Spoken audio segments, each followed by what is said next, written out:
Hello, boys and girls. My name is Miss Gail, and today I'm here to read you chapters 4 and 5 of Harry Potter and the Philosopher's Stone. So just a reminder, at the end of the last chapter, Harry and the Dursleys are out in a horrible tiny little cabin out in the middle of the ocean, basically, hiding out from these mysterious letters that Harry's been receiving, and somebody is knocking at the door. So, chapter 4 begins, and it is called The Keeper of the Keys. Boom! They knocked again. Dudley jerked away. "Where's the cannon?" he said stupidly. There was a crash behind them, and Uncle Vernon came skidding into the room. He was holding a rifle in his hands. Now they knew what had been in the long, thin package he had brought with them.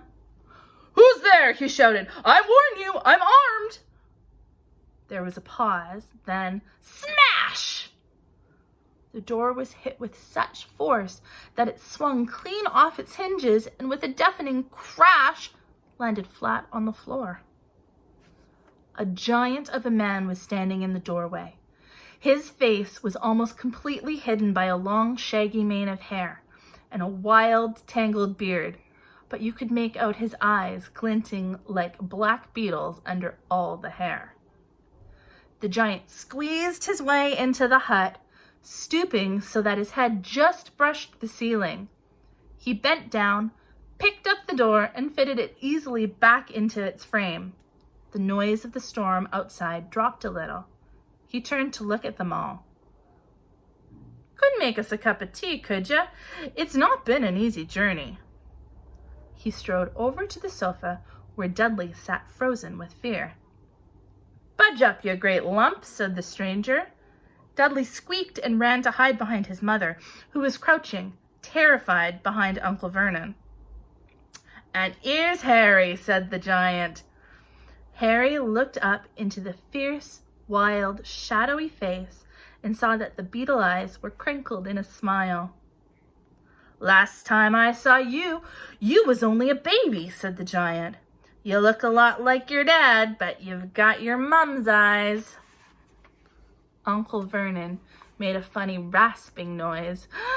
"I demand that you leave at once, sir," he said. "You are breaking and entering." "Ah, shut up, Dursley, you great prune," said the giant. He reached over the back of the sofa, jerked the gun out of Uncle Vernon's hands, bent it into a knot as easily as if it had been made of rubber, and threw it into a corner of the room. Uncle Vernon made another funny noise like a mouse being trodden on. "Anyways, Harry," said the giant, turning his back on the Dursleys, "a very happy birthday to ya. Got something for you here. I might have sat on it at some point, but it'll taste all right." From inside a pocket of his black overcoat, he pulled a slightly squashed box. Harry opened it with trembling fingers. Inside was a large, sticky chocolate cake with "Happy Birthday, Harry" written on it in green icing. Harry looked up at the giant. He meant to say thank you, but the words got lost on the way to his mouth, and what he said instead was, "Who are you?" The giant chuckled. "True, I haven't introduced myself. Rubeus Hagrid, keeper of keys and grounds at Hogwarts." He held out an enormous hand and shook Harry's whole arm. "What about that tea then, eh?" he said, rubbing his hands together. "I'd not say no to something stronger if you got it, mind." His eyes fell on the empty grate with the shriveled crisp packets in it, and he snorted. He bent down over the fireplace. They couldn't see what he was doing, but when he drew back a second later, there was a roaring fire there. It filled the whole damp hut with flickering light, and Harry felt the warmth wash over him as though he'd sunk into a hot bath.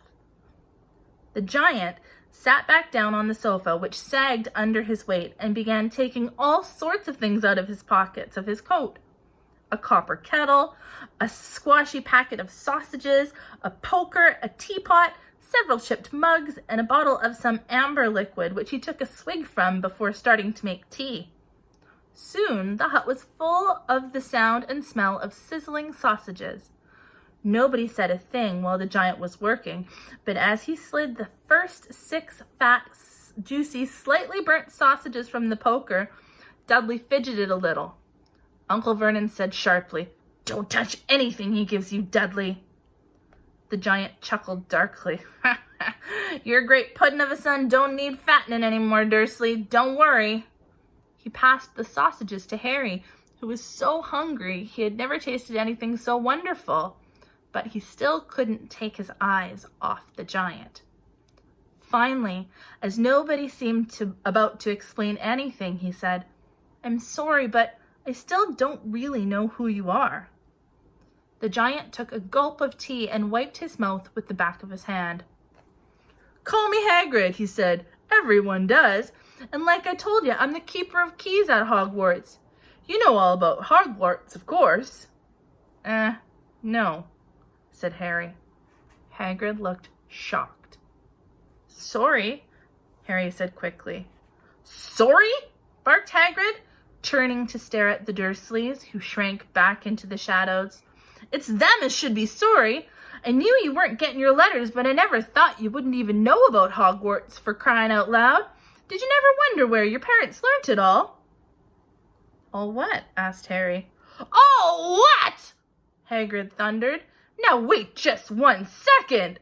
He had leapt to his feet. In his anger, he seemed to fill the whole hut. The Dursleys were cowering against the wall. "Do you mean to tell me," he growled at the Dursleys, "that this boy knows nothing about anything?" Harry thought this was going a bit far. He had been to school after all, and his marks weren't bad. "I know some things," he said. "I can, do maths and stuff." But Hagrid simply waved his hand and said, "About our world. I mean, your world, my world, your parents' world." "What world?" Hagrid looked as if he were about to explode. "Dursley!" he boomed. Uncle Vernon had gone very pale, whispered something that sounded like, "Mimble Wimble." Hagrid stared wildly at Harry. "But you must know about your mom and dad," he said. "I mean, they're famous. You're famous." "What? My mom and dad weren't famous, were they?" You don't know. Hagrid ran his fingers through his hair, fixing Harry with a bewildered stare. "You don't know what you are," he said finally. Uncle Vernon suddenly found his voice. "Stop," he commanded. "Stop right there, sir. I forbid you to tell that boy anything." A braver man than Vernon Dursley would have quailed under the furious look Hagrid now gave him. When Hagrid spoke, his every syllable trembled with rage. "You never told him. Never told him what was in the letter Dumbledore left for him? I was there. I saw Dumbledore leave it, Dursley. And you've kept it from him all these years?" "Kept what from me?" said Harry eagerly. "Stop! I forbid you!" yelled Uncle Vernon in panic. Aunt Petunia gave a gasp of horror.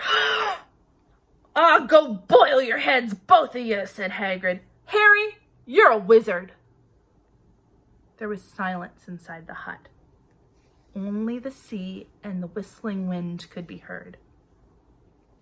"I'm a what?" gasped Harry. "A wizard, of course," said Hagrid, sitting back down on the sofa, which groaned and sank even lower. "And a thumping good one, I'd say, once you've been trained up a bit.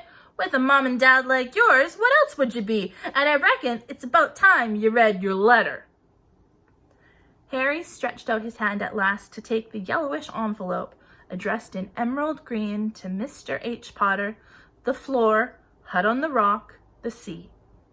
He pulled out the letter and read, "Hogwarts School of Witchcraft and Wizardry. Headmaster Albus Dumbledore. Order of Merlin, First Class, Grand Sorcerer, Chief Warlock, Supreme Mugwump, International Confederation of Wizards. Dear Mr. Potter, we are pleased to inform you that you have a place at Hogwarts School of Witchcraft and Wizardry. Please find enclosed a list of all necessary books and equipment. Term begins on September 1st. We await your owl by no later than the 31st of July. Yours sincerely, Minerva McGonagall, Deputy Headmistress. Questions exploded inside Harry's head like fireworks, and he couldn't decide which to ask first. After a few minutes, he stammered, What does it mean they await my owl? Galloping Gorgons, that reminds me, said Hagrid, clapping a hand to his forehead with enough force to knock over a cart horse, and from yet another pocket inside his overcoat, he pulled an owl. A real, live, rather ruffled-looking owl. A long quill and a roll of parchment. With his tongue between his teeth, he scribbled a note, which Harry could read upside down. Dear Mr. Dumbledore, given Harry his letter, taking him to buy his things tomorrow. Weather's horrible. Hope you're well. Hagrid. Hagrid rolled up the note, gave it to the owl, which clamped it in its beak, went to the door, and threw the owl out into the storm. Then he came back and sat down as though this was as normal as talking on the telephone. Harry realized his mouth was open and closed it quickly. Where was I? Said Hagrid. But at that moment, Uncle Vernon, still ashen-faced, but looking very angry, moved into the firelight. He's not going, he said. Hagrid grunted. I'd like to see a great muggle like you stop him, he said. A what? Said Harry, interested. A muggle, said Hagrid. It's what we call non-magic folk like them. It's in your bad luck you grew up in a family of the biggest muggles I ever laid eyes on. We swore when we took him in we'd put a stop to that rubbish, said Uncle Vernon. Swore we'd stamp it out of him. Wizard indeed. You knew? Said Harry. You knew I'm a wizard? No! Shrieked Aunt Petunia suddenly. No! Of course we knew! How could you not be, my dreaded sister being what she was? Oh, she got a letter just like that and disappeared off to that school and came home every holiday with her pockets full of frog spawn, turning teacups into rats. I was the only one who saw her for what she was, a freak. But for my mother and father, oh no, it was Lily this and Lily that. They were proud of having a witch in the family. She stopped to draw a deep breath and then went ranting on. It seemed she had been wanting to say all this for years. Then she met that Potter at school, and they finally got married and had you, and of course I knew you'd be just the same, just as strange, just as abnormal. And then, if you please, she went and got herself blown up, and we got landed with you. Harry had gone very white. As soon as he found his voice, he said, Blown up? You told me they died in a car crash. Car crash? Roared Hagrid, jumping up so angrily that the Dursleys scuttled back to their corner. How could a car crash kill Lily and James Potter? It's an outrage, a scandal. Harry Potter not knowing his own story when every kid in our world knows his name? But why? What happened? Harry asked urgently. The anger faded from Hagrid's face. He looked suddenly anxious. I never expected this, he said in a low, worried voice. I had no idea when Dumbledore told me there might be trouble getting hold of you, how much you didn't know. Oh, Harry, I don't know if I'm the right person to tell you, but someone's gotta. You can't go off to Hogwarts not knowing. He threw a dirty look at the Dursleys. Well, it's best you know as much as I can tell you, mind. I can't tell you everything. It's great mystery parts of it. He sat down, stared into the fire for a few seconds, and then said, It begins, I suppose, with a person called... But it's incredible you don't know his name. Everyone in our world knows. Who?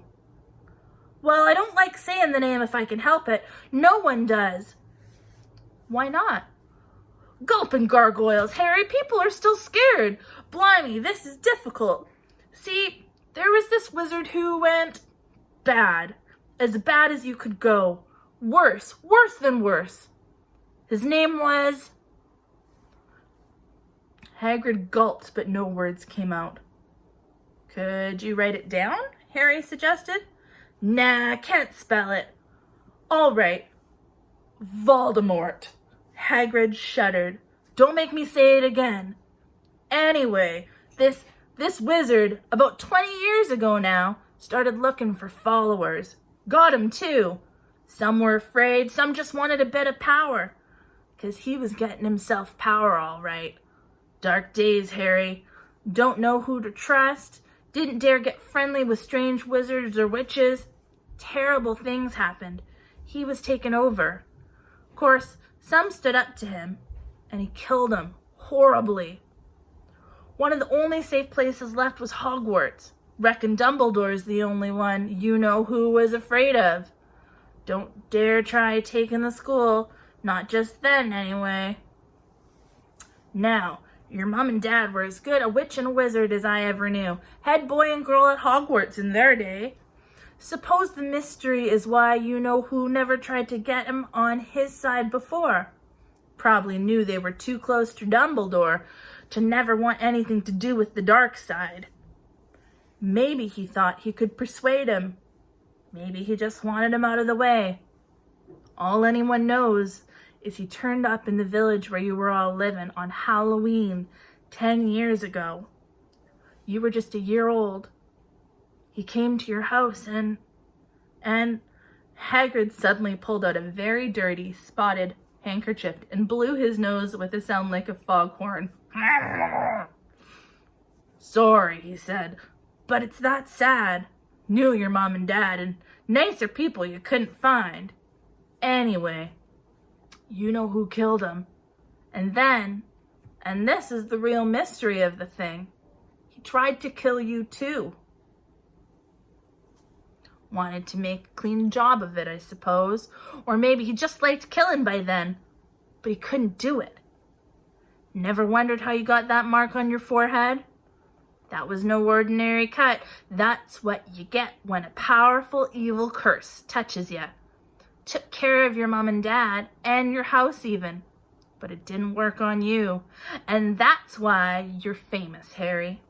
No one ever lived after he decided to kill him. No one except you. And he'd killed some of the best witches and wizards of the age. The McKinnons, the Bones, the Pruitts. And you was only a babe. And you lived. Something very painful was going on in Harry's mind. As Hagrid's story came to a close, he saw again the blinding flash of green light, more clearly than he had ever remembered it before. And he remembered something else, for the first time in his life, a high, cold, cruel laugh. Hagrid was watching him sadly. Took you from the ruined house myself on Dumbledore's orders. Brought you to this lot. Load of tosh, said Uncle Vernon. Harry jumped. He had almost forgotten that the Dursleys were there. Uncle Vernon certainly seemed to have got back his courage. He was staring at Hagrid and his fists were clenched. Now you listen here, boy, he snarled. I suggest that something strange about you, probably nothing a good beating wouldn't cure, and as for all this about your parents, well, they were weirdos, no denying it. The world's better off without them, in my opinion. As for all they got, getting mixed up with those wizarding types, just what I expected. Always knew they'd come to a sticky end. But at that moment, Hagrid leapt from the sofa and drew a battered pink umbrella from inside his coat. Pointing this at Uncle Vernon like a sword, he said, I'm warning you, Dursley. I'm warning you. One more word. In danger of being speared on the end of an umbrella by a bearded giant, Uncle Vernon's courage failed again. He flattened himself against the wall and fell silent. That's better, said Hagrid, breathing heavily and sitting back down on the sofa, which this time sagged right to the floor. Harry, meanwhile, still had questions to ask. Hundreds of them. But what happened to you know who? Good question, Harry. Disappeared, vanished. Same night he tried to kill you. Makes you even more famous. That's the biggest mystery, see? He was getting more and more powerful. Why'd he go? Some say he died. Codswallop, in my opinion. Dunno if he had enough human left in him to die. Some say he's still out there, biding his time. But I don't believe it. People who was on his side came back to ours. Some of them out of kind of trances. Don't reckon they could have done it if he was coming back. Most of us reckon he's still out there somewhere, but lost his powers, too weak to carry on. 'Cause something about you finished him, Harry.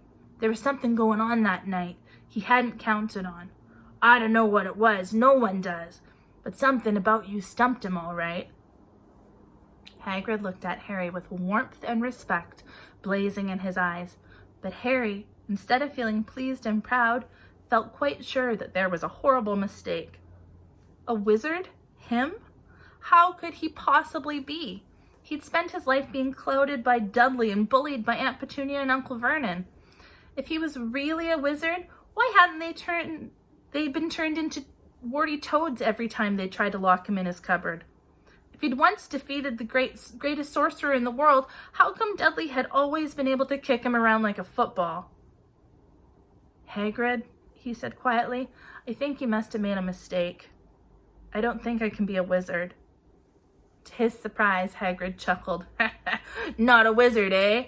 Never made things happen when you was scared or angry? Harry looked into the fire. Now he came to think about it, every odd thing that had ever made his aunt and uncle furious with him had happened when he, Harry, had been upset or angry. Chased by Dudley's gang, he had somehow found himself out of their reach.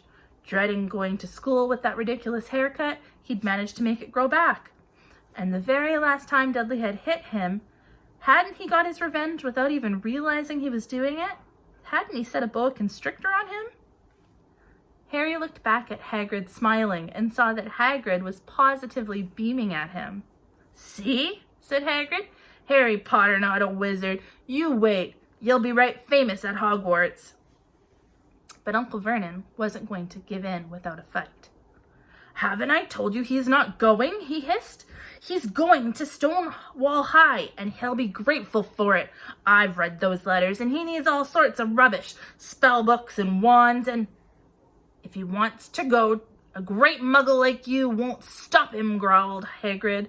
Stop Lily and James Potter's son going to Hogwarts. You're mad. His name's been down ever since he was born. He's off to the finest school of witchcraft and wizardry in the world. 7 years there, and he won't know himself. He'll be with youngsters of his own sort for a change, and he'll be under the greatest headmaster Hogwarts ever had. Albus Dumbledore. I'm not paying for some crackpot old fool to teach him magic tricks, yelled Uncle Vernon. But he had finally gone too far. Hagrid seized his umbrella and whirled it over his head. Never, he thundered. Insult Albus Dumbledore in front of me! He brought the umbrella swishing down through the air to point at Dudley. There was a flash of violet light, a sound like a firecracker, a sharp squeal, and next second, Dudley was dancing on the spot with his hands clasped over his fat bottom, howling in pain. When he turned his back on them, Harry saw a curly pig's tail poking through a hole in his trousers. Uncle Vernon roared. Pulling Aunt Petunia and Dudley into the other room, he cast one last terrified look at Hagrid and slammed the door behind him. Hagrid looked down at his umbrella and stroked his beard.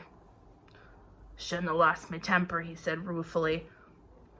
But it didn't work anyway. Meant to turn him into a pig, but I suppose he was so much like a pig anyways, there wasn't much left to do.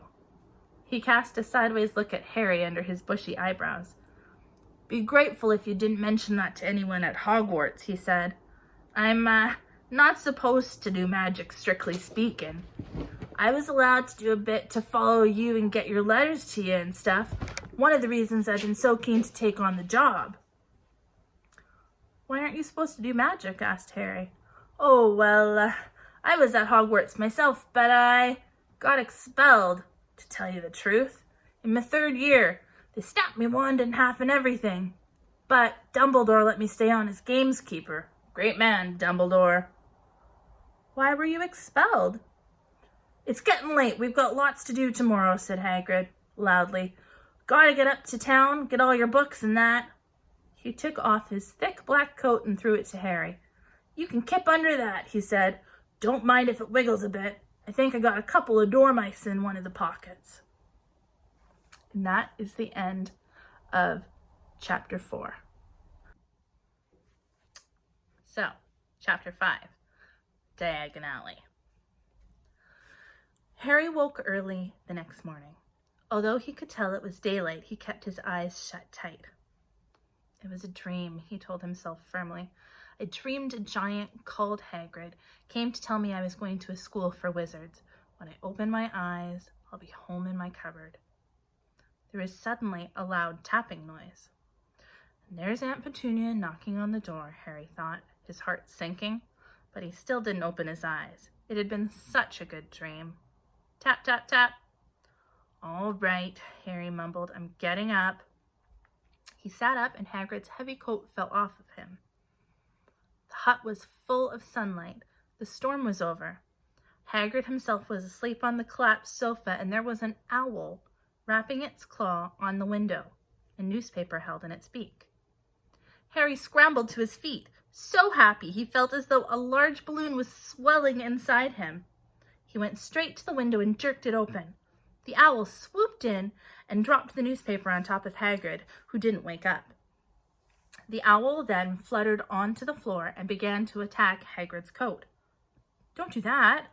Harry tried to wave the owl out of the way, but it snapped its beak fiercely at him and carried on savaging the coat. Hagrid, said Harry loudly, there's an owl.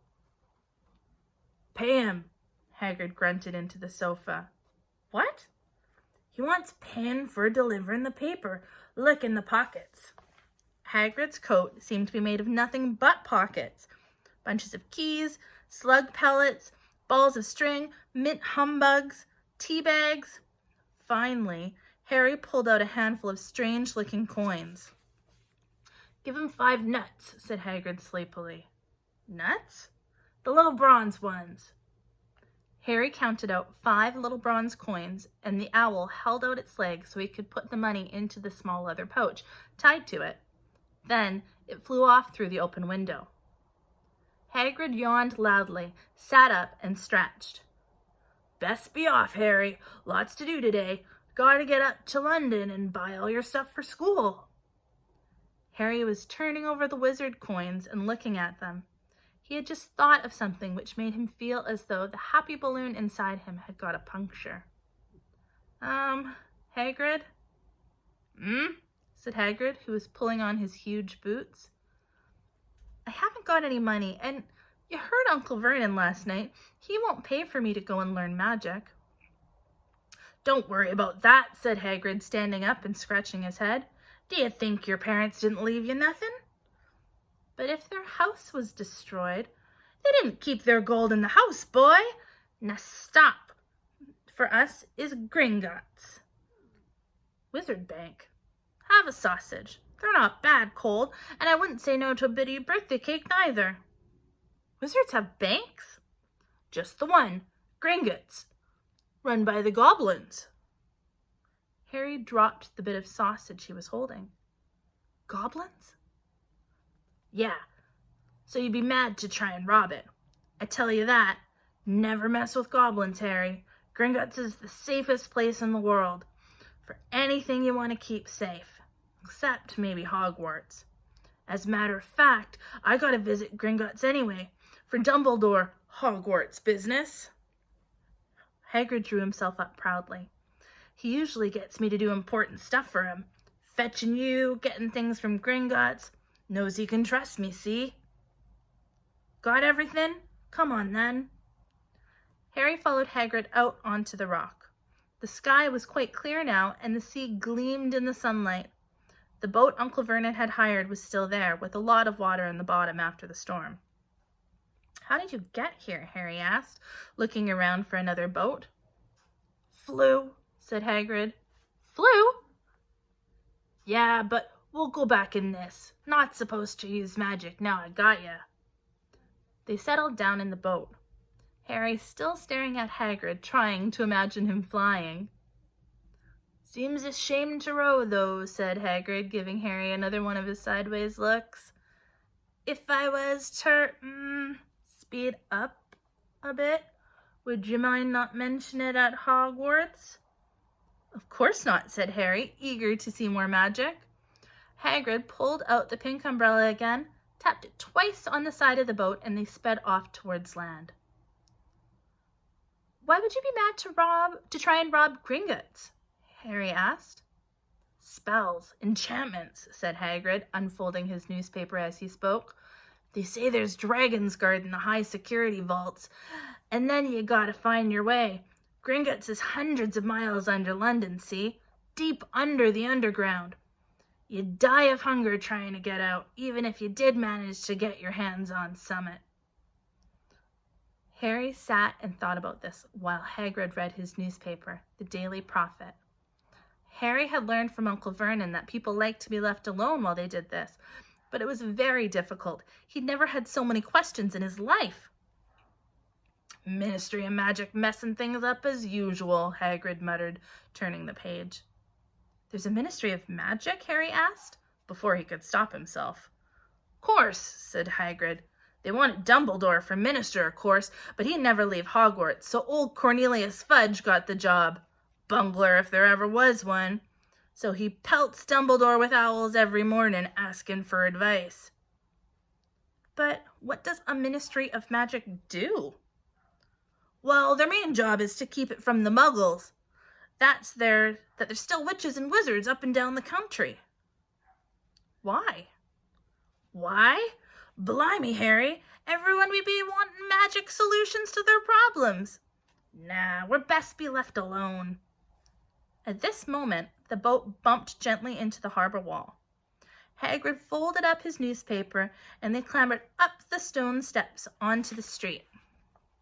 Passers-by stared a lot at Hagrid as they walked through the little town to the station. Harry couldn't blame them. Not only was Hagrid twice as tall as everyone else, he kept pointing at perfectly ordinary things like parking meters and saying loudly, "See that, Harry? Things these Muggles dream up, eh?" "Hagrid," said Harry, panting a bit as he ran to keep up, "did you say there are dragons at Gringotts?" "Well, so they say," said Hagrid. "Crikey, I'd like a dragon." "You'd like one?" "Wanted one ever since I was a kid. Here we go." They had reached the station. There was a train to London in 5 minutes' time. Hagrid, who didn't understand Muggle money, as he called it, gave the notes to Harry so he could buy their tickets. People stared more than ever on the train.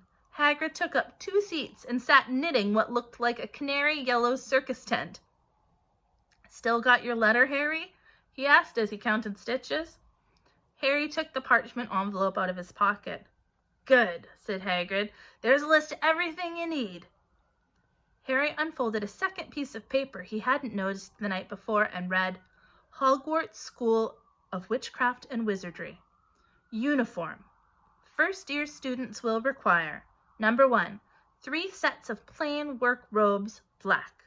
Number 2, 1 plain pointed hat, black, for day wear. Number 3, 1 pair of protective gloves, dragon hide or similar. Number 4, 1 winter coat, black, silver fastenings.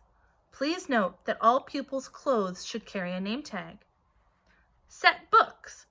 All students should have a copy of each of the following: The Standard Book of Spells, Grade 1, by Miranda Goshawk. A History of Magic by Bathilda Bagshot. Magical Theory by Adalbert Waffling.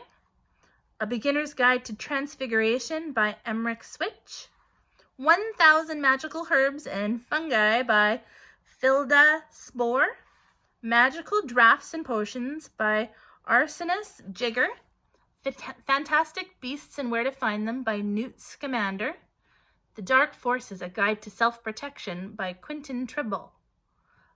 Other equipment: 1 wand, 1 cauldron, pewter, standard size 2, 1 set glass or crystal phials, 1 telescope, 1 set brass scales, 1 wand, Students may also bring an owl or a cat or a toad. Parents are reminded that first years are not allowed their own broomsticks. Can we buy all this in London? Harry wondered aloud.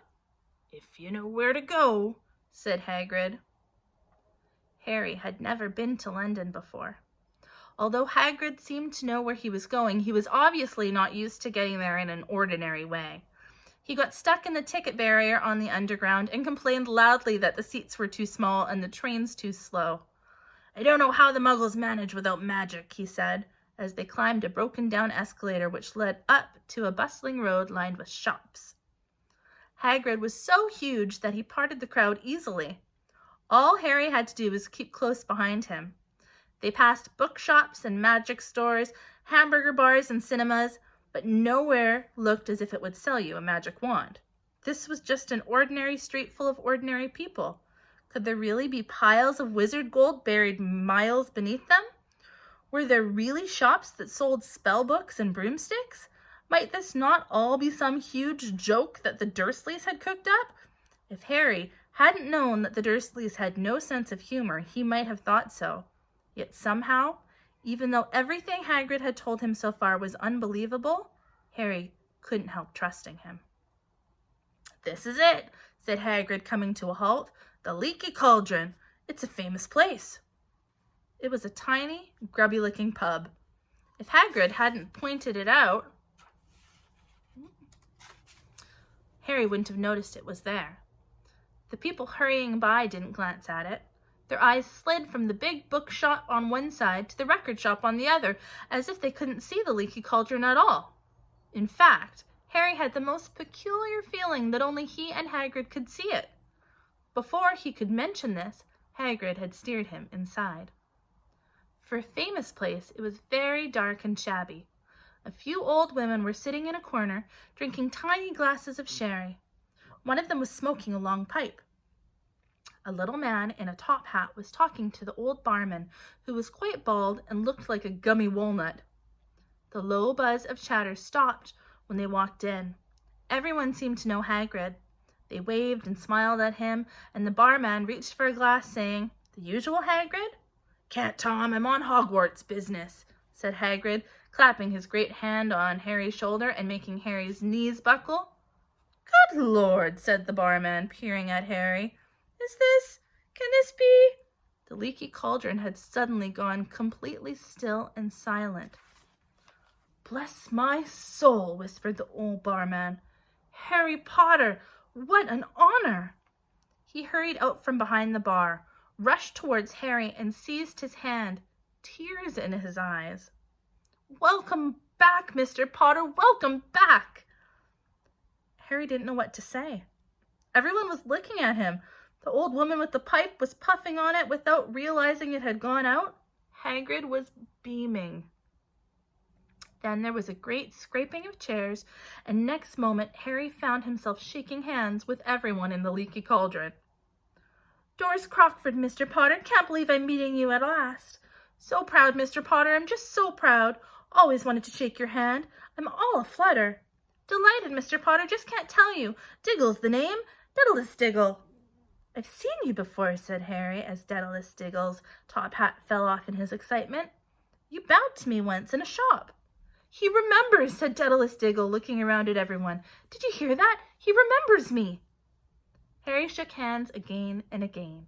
Doris Crockford kept coming back for more. A pale young man made his way forward very nervously. One of his eyes was twitching. "Professor Quirrell," said Hagrid. "Harry, Professor Quirrell will be one of your teachers at Hogwarts." "Potter," stammered Professor Quirrell, grasping Harry's hand. "Can't tell you how pleased I am to meet you." "What sort of magic do you teach, Professor Quirrell?" Defense against the dark arts," muttered Professor Quirrell, as though he'd rather not think about it. Not that you need it, Potter?" He laughed nervously. "You'll be getting all your equipment, I suppose? I've got to pick up a new book on vampires myself." He looked terrified at the very thought. but the others wouldn't let Professor Quirrell keep Harry to himself. It took almost 10 minutes to get away from them all. At last, Hagrid managed to make himself heard over the babble. "Must get on, lots to buy. Come on, Harry." Doris Crockford shook Harry's hand one last time, and Hagrid led them through the bar and out into a small walled courtyard where there was nothing but a dustbin and a few weeds. Hagrid grinned at Harry. "Told you, didn't I?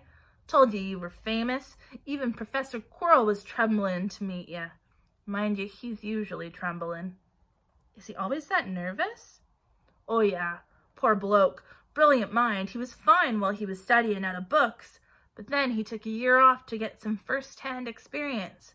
They say he met vampires in the Black Forest, and there was a nasty bit of trouble with a hag. Never been the same since. Scared of the students, scared of his own subject. Now, where's my umbrella?" "Vampires? Hags?" Harry's head was spinning. Hagrid, meanwhile, was counting bricks in the wall above the dustbin. 3 up, 2 over, he muttered. "Right, stand back, Harry." He tapped the wall 3 times with the point of his umbrella. The brick he had touched quivered. It wriggled. In the middle, a small hole appeared. It grew wider and wider. A second later, they were facing an archway large enough even for Hagrid. An archway onto a cobbled street which twisted and turned out of sight. "Welcome," said Hagrid, "to Diagon Alley." He grinned at Harry's amazement. They stepped through the archway. Harry looked quickly over his shoulder and saw the archway shrink instantly back into solid wall. The sun shone brightly on a stack of cauldrons outside the nearest shop. "Cauldrons all sizes. Copper, brass, pewter, silver, self-stirring, collapsible," said a sign hanging over them. "Yeah, you'll be needing one," said Hagrid, "but we gotta get your money first." Harry wished he had about 8 more eyes. He turned his head in every direction as they walked up the street, trying to look at everything at once. The shops, the things outside them, the people doing their shopping. A plump woman outside an apothecary was shaking her head as they passed, saying, "Dragon liver, 17 sickles an ounce, they're mad." A low, soft hooting came from a dark shop with a sign saying, "Elop's Owl Emporium, Tawny, Screech, Barn, Brown, and Snowy." Several boys of about Harry's age had their noses pressed against a window with broomsticks in it. "Look," Harry heard one of them say, "the new Nimbus 2000, fastest ever."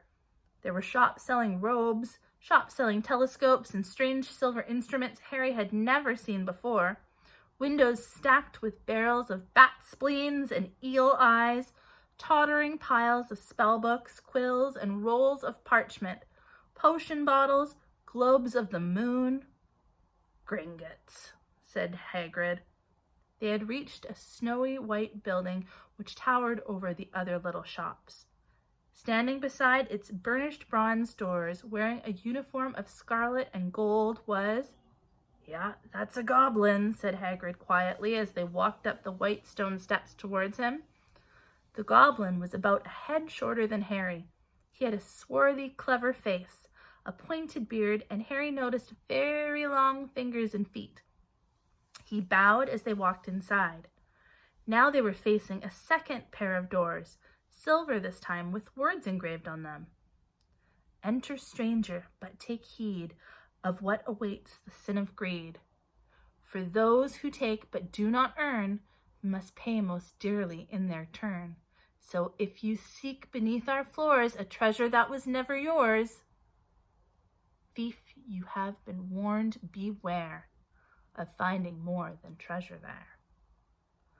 "Like I said, you'd be mad to try and rob it," said Hagrid.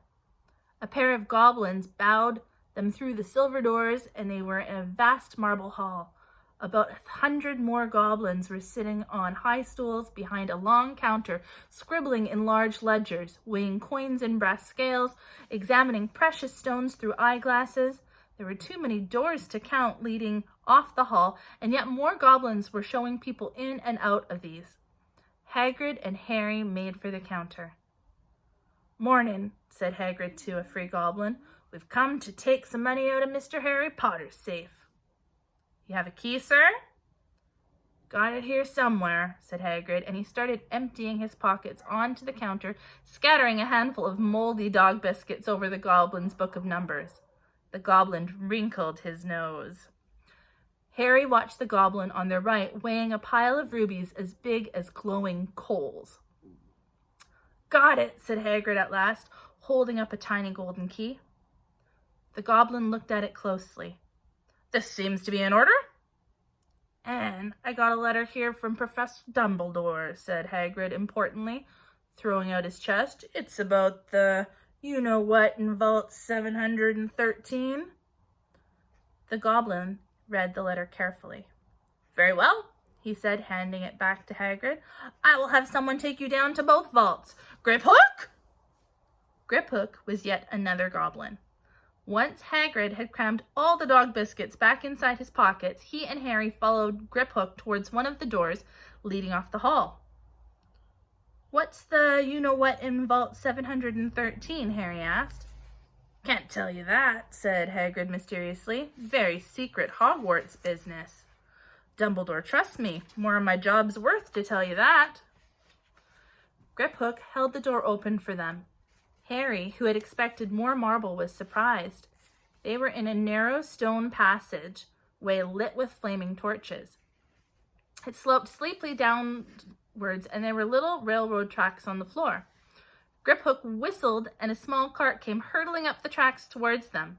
They climbed in, Hagrid with some difficulty, and they were off. At first, they just hurtled through a maze of twisting passages. Harry tried to remember. Left, right, left, middle fork, right, left, but it was impossible. The rattling cart seemed to know its own way, because Griphook wasn't staring. Harry's eyes stung as the cold air rushed past them, but he kept them wide open. Once he thought he saw a burst of fire at the end of a passage and twisted around to see if it was a dragon, but it was too late. They plunged even deeper, passing an underground lake where huge stalactites and stalagmites grew from the ceiling and floor.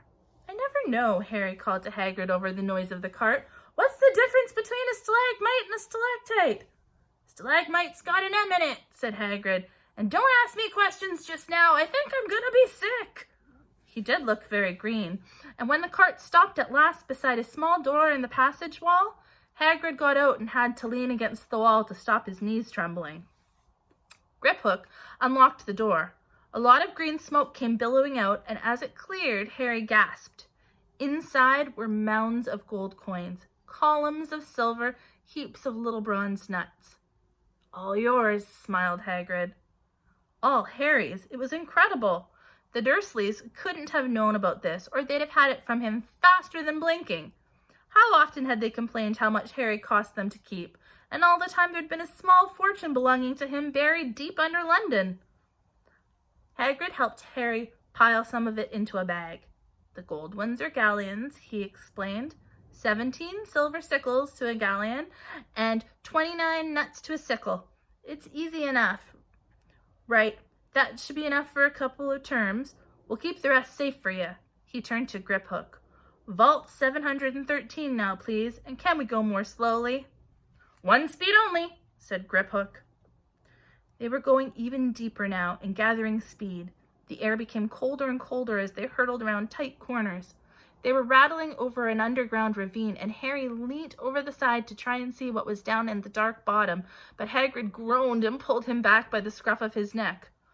Vault 713 had no keyhole.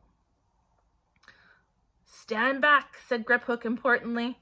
He stroked the door gently with one of his long fingers, and it simply melted away.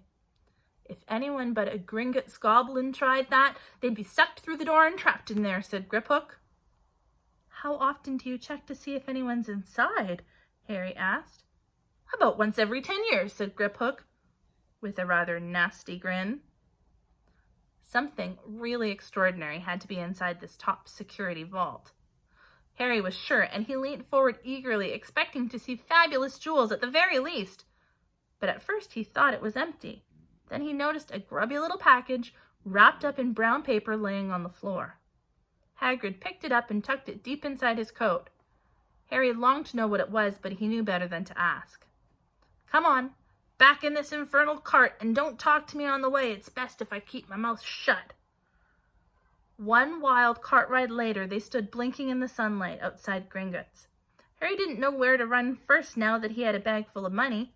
He didn't know how many galleons there were to a pound to know that he was holding more money than he'd ever had in his whole life, more money than even Dudley had ever had.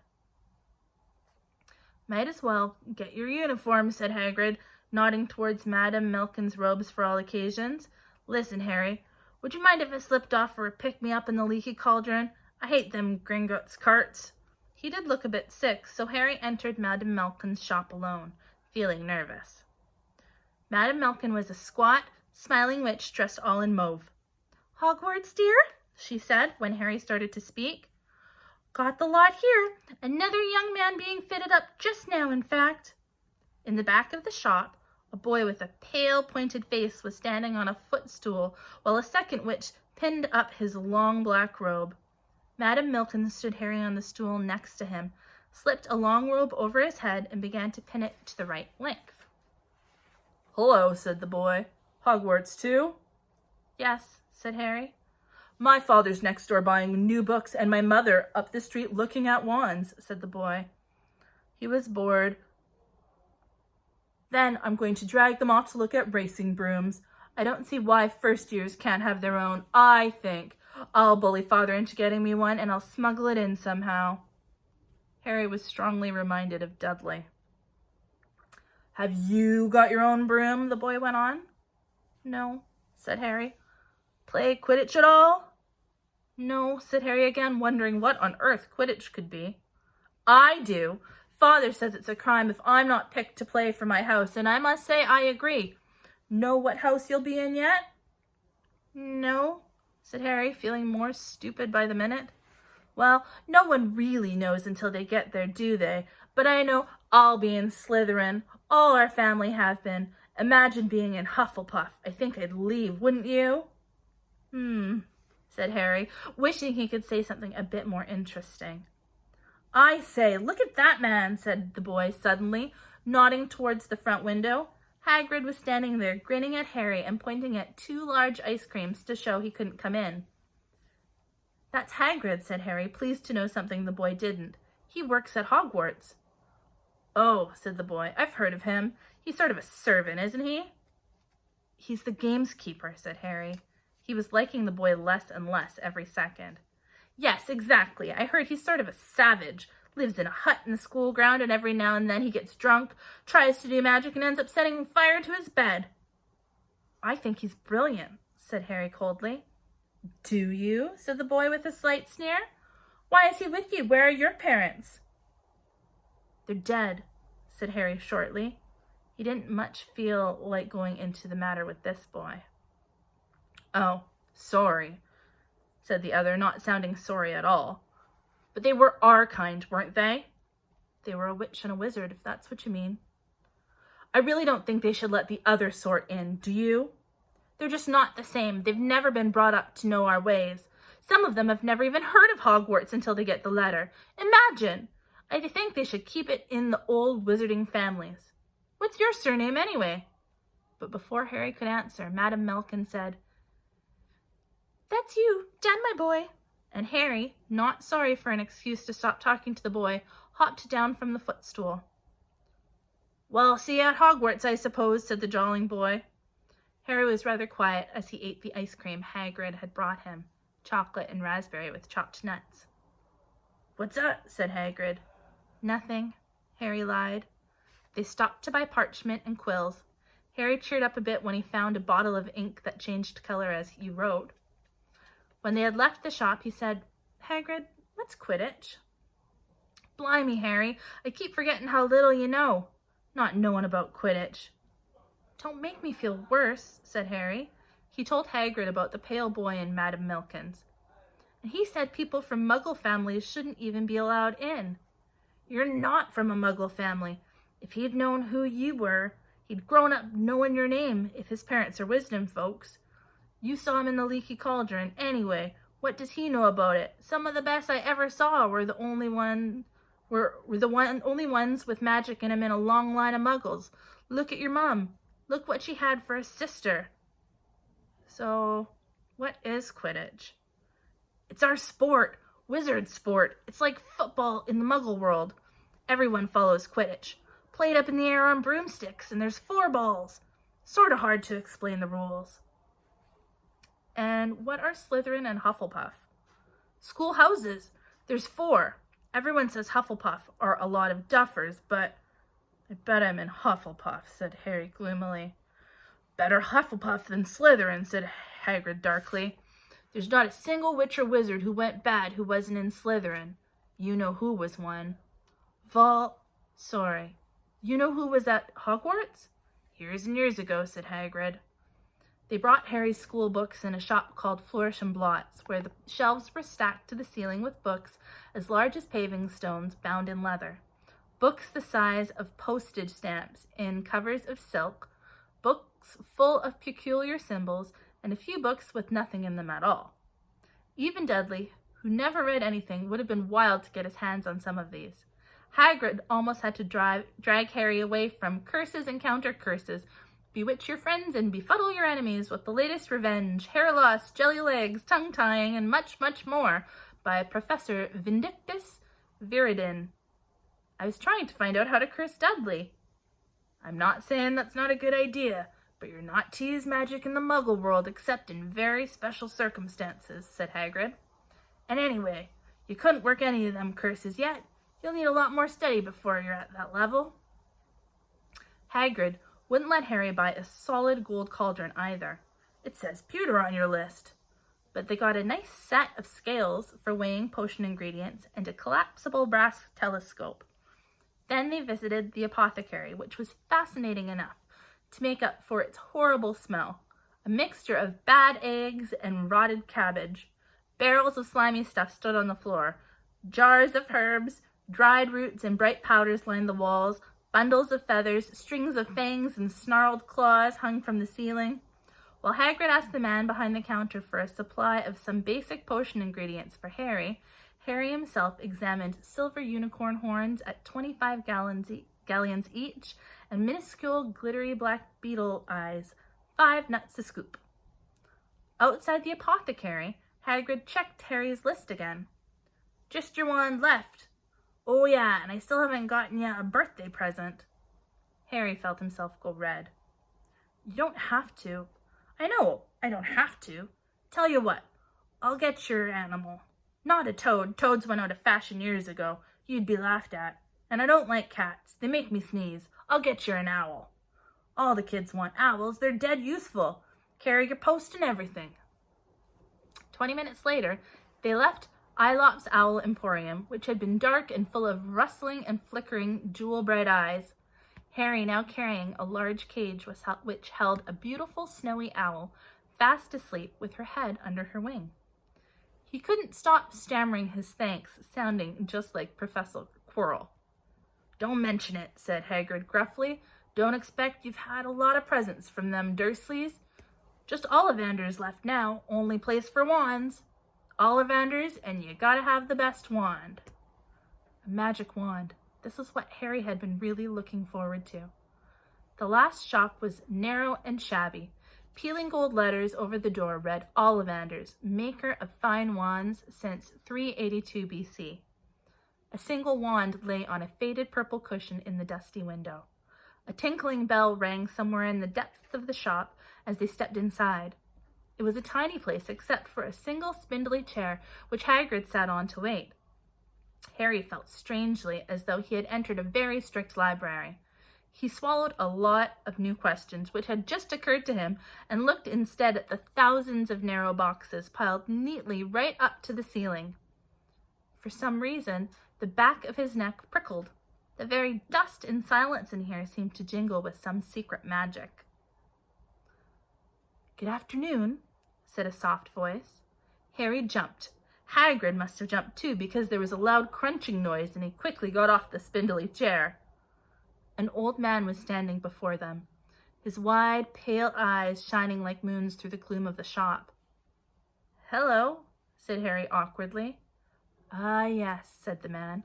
"Yes, yes, I thought I'd be seeing you soon, Harry Potter." It wasn't a question. "You have your mother's eyes. It seems only yesterday she was in here herself buying her first wand. 10¼ inches long, swishy, made of willow. Nice wand for charm work."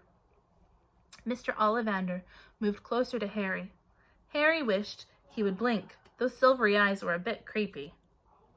"Your father, on the other hand, favored a mahogany wand, 11 inches, pliable, a little more power, and excellent for transfiguration."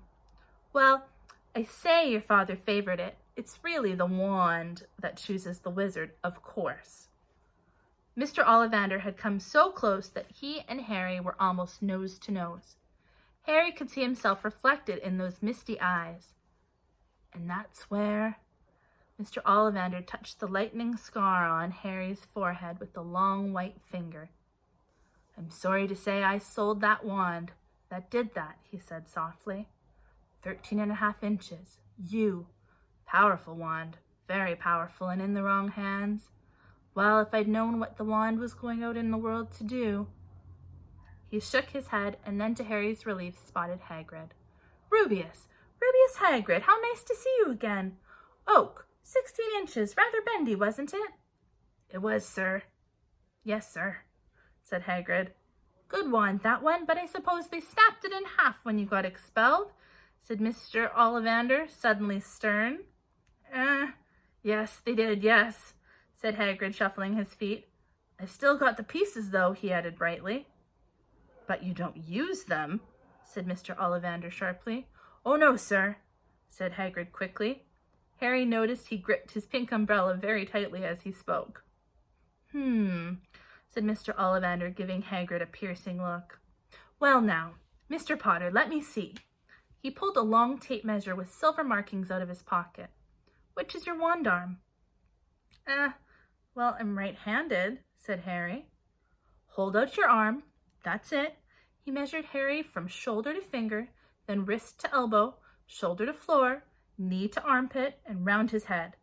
As he measured, he said, "Every Ollivander wand has a core of powerful magic substance, Mr. Potter. We use unicorn hair, phoenix tail feathers, and the heartstrings of dragons. No two Ollivander wands are the same, just as no two unicorn, dragon, or phoenix are quite the same. And of course, you will never get such good results with another wizard's wands." Harry suddenly realized that the tape measure, which was measuring between his nostrils, was doing this on its own. Mr. Ollivander was flitting around the shelves, taking down boxes. "That will do," he said, and the tape measure crumpled into a heap on the floor. "Right then, Mr. Potter, try this one. Beechwood and dragon heartstring, 9 inches, nice and flexible. Just take it and give it a wave." Harry took the wand and, feeling foolish, waved it around a bit, but Mr. Ollivander snatched it out of his hand almost at once. "Maple and phoenix feathers, 7 inches, quite whippy, try." Harry tried, but he had hardly raised the wand when it too was snatched back by Mr. Ollivander. "No, no. Here, ebony and unicorn hair, 8½ inches, springy. Go on, try it out." Harry tried and tried. He had no idea what Mr. Ollivander was waiting for. The pile of tried wands was mounting higher and higher on the spindly chair, but the more wands Mr. Ollivander pulled from the shelves, the happier he seemed to become. "Tricky customer, eh? Not to worry, we'll find the perfect match here somewhere. I wonder, now, yes, why not? Unusual combination. Holly and phoenix feather, 11 inches, nice and supple." Harry took the wand. He felt a sudden warmth in his fingers. He raised the wand above his head, brought it swishing down through the dusty air, and a stream of red and gold sparks shot from the end like a firework, throwing dancing spots of light onto the wall. Hagrid whooped and clapped, and Mr. Ollivander cried, "Oh, bravo! Yes, indeed! Oh, very good! Well, well, well! How curious! How very curious!" He put Harry's wand back into its box and wrapped it in brown paper, still muttering, "Curious, curious." "Sorry," said Harry, "but what's curious?" Mr. Ollivander fixed Harry with his pale stare. "I remember every wand I've ever sold, Mr. Potter. Every single wand, It so happens that the phoenix, whose tail feather is in your wand, gave another feather. Just one other. It is very curious indeed that you should be destined for this wand when its brother gave you that scar." Harry swallowed. "Yes, 13.5 inches. You. Curious indeed how these things happened. The wand chooses the wizard, remember. I think we must expect great things from you, Mr. Potter. After all, he who must not be named did great things. Terrible, yes, but great." Harry shivered. He wasn't sure he liked Mr. Ollivander too much. He paid 7 gold galleons for his wand, and Mr. Ollivander bowed them from his shop. The late afternoon sun hung low in the sky as Harry and Hagrid made their way back down Diagon Alley, back through the wall, back through the leaky cauldron, now empty. Harry didn't speak at all as they walked down the road. He didn't even notice how much people were gawping at him at the underground, laden as they were with all their funny-shaped packages, with the sleeping snowy owl on Harry's lap, up another escalator, out into Paddington Station. Harry only realized where they were when Hagrid tapped him on the shoulder. "Got time for a bite to eat before your train leaves," he said. He bought Harry a hamburger and they sat down on plastic seats to eat them. Harry kept looking around. Everything looked so strange somehow. "You all right, Harry? You're very quiet," said Hagrid. Harry wasn't sure he could explain. He'd just had the best birthday of his life. And yet, he chewed his hamburger trying to find the words. "Everyone thinks I'm special," he said at last. "All those people in the leaky cauldron, Professor Quirrell, Mr. Ollivander, but I don't know anything about magic at all. How can they expect great things? I'm famous, and I can't even remember what I'm famous for. I don't know what happened when the night my parents died." Hagrid leaned across the table. Behind the wild beard and eyebrows, he wore a very kind smile. "Don't you worry, Harry. You'll learn fast enough. Everyone starts at the beginning at Hogwarts. You'll be just fine. Just be yourself. I know it's hard. You've been singled out, and that's always hard. But you'll have a great time at Hogwarts. I did, still do, as a matter of fact." Hagrid helped Harry onto the train that would take him back to the Dursleys, then handed him an envelope. "Your ticket for Hogwarts," he said. "1st of September, King's Cross. It's all on your ticket. Any problem with the Dursleys, send me a letter with your owl. She'll know where to find me. See you soon, Harry." The train pulled out of the station. Harry wanted to watch Hagrid until he was out of sight. He rose in his seat and pressed his nose against the window, but he blinked and Hagrid had gone. So, that was the end of chapter 5. I know it was pretty long, but I wanted to get to this point with you all because the next step is Harry heading to Hogwarts. So today, what I would like for you to do, after having listened to chapter 4 and 5, I want you to draw me a picture of what you imagine Diagon Alley to look like. So remember, there's interesting people shopping for interesting things. There are different shaped shops all over the place, and at the end, there's Gringotts, that big white building that is a bank that has goblins inside of it. So you draw for me your version of Diagon Alley, and I would love it if you could take a picture of it and post it to Fresh Grade. Talk soon.